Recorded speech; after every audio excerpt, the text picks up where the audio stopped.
ఇవి power generators, ఇవి wind generators, ఇవి ట్రాన్స్మిషన్స్, ఇవి ట్రాన్స్ఫార్మర్స్, ఇవి ఎలక్ట్రిక్ పోల్స్, ఇవి సెల్ టవర్స్. ఇవి రూపుదిద్దుకోవటం మొదలై కేవలం 200 సంవత్సరాలు, కానీ లక్షల సంవత్సరాలకు ముందే సరిగ్గా ఇలాంటి ఆకారాలతో మన ఆలయాల విమాన గోపురాలు, గాలి గోపురాలు, ధ్వజస్తంభాలు నిర్మించబడ్డాయి. ఆలయ ప్రాంగణాల్లో ఉండే తులసి, రావి, మారేడు వంటి మొక్కలు ఎయిర్ ప్యూరిఫైర్స్ గా పనిచేస్తాయి. ఆలయాల్లో అర్చకులు చేసే ముద్రలు ఆక్యుప్రెజర్ గా మారి శరీరంలోని ప్రాణశక్తిని ప్రేరేపిస్తాయి. వీటి ద్వారా వీళ్ల కాన్సంట్రేషన్ హై లెవెల్ కి చేరుతుంది. దీన్నే తంత్రం అంటారు. వాళ్ళు పలికే శబ్దాలు ఎలక్ట్రోమాగ్నెటిక్ వేవ్స్, విద్యుదయస్కాంత శక్తి తరంగాలుగా మారతాయి. ఆ శబ్దాల అర్థాలు మైక్రోవేవ్స్, సూక్ష్మ భావ తరంగాలుగా పనిచేస్తాయి. దీన్నే మంత్రం అంటారు. గుళ్ళు కట్టేటప్పుడు బంగారం, వెండి వంటి ఖనిజాలతో పాటు నవరత్నాలను భూమిలో నిక్షిప్తం చేస్తారు. ఇవి ఎర్త్ పిట్స్ గా పనిచేస్తూ శక్తిని ఆలయ ప్రాంగణమంతా వ్యాపింపచేస్తాయి.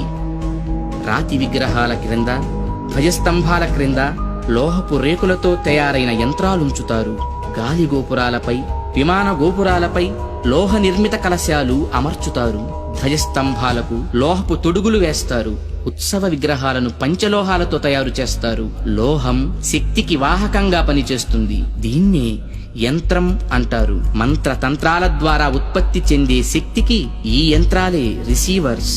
ఇక హైడ్రాలిక్ పవర్ స్టేషన్స్ లో లాగా ఆలయాల్లో జరిగే అభిషేకాల్లో కూడా ఎత్తు మీద నుంచి స్వామి విగ్రహం మీద నీరు పడుతుంది. దానివల్ల పొటెన్షియల్ ఎనర్జీ కైనటిక్ ఎనర్జీగా మారుతుంది. ఇలా మంత్ర, తంత్ర, యంత్ర ప్రక్రియలతో విశ్వవ్యాప్తంగా ఉన్న ఇంటర్నల్ ఎనర్జీని రిసీవ్ చేసుకొని అందరికీ అందించే కాస్మిక్ పవర్ స్టేషన్స్ మన ఆలయాలు. ఈ జనరేటర్ నుండి ఉత్పత్తి అయిన విద్యుత్తు ట్రాన్స్మిషన్స్ ద్వారా టెర్మినల్ స్టేషన్ కి చేరి అక్కడి నుండి సబ్ ట్రాన్స్మిషన్స్ ద్వారా ఎలక్ట్రిక్ పోల్స్ సాయంతో లో వోల్టేజ్ ఇళ్లకు, హై వోల్టేజ్ ఫ్యాక్టరీలకు అందుతుంది. సరిగ్గా ఈ జనరేటర్ లాగే గర్భగుడిలోకి చేరిన శక్తి అంతరాలయమంతా ప్రసరించి పరివార దేవతల ద్వారా విస్తరించి ఎలక్ట్రిక్ పోల్స్ వంటి ధ్వజస్తంభాల సాయంతో సామాన్యుల నుంచి మహాభక్తుల దాకా వాళ్ళ స్థాయికి తగ్గట్టు అందరికీ అందుతుంది. అందుకే గుళ్ళకి వెళ్లే భక్తులు ప్రశాంతతను పొందుతున్నారు, గ్రహణ శక్తిని పెంపొందించుకుంటున్నారు. ఆ శక్తితోనే సమస్యలను పోగొట్టుకోగలుగుతున్నారు.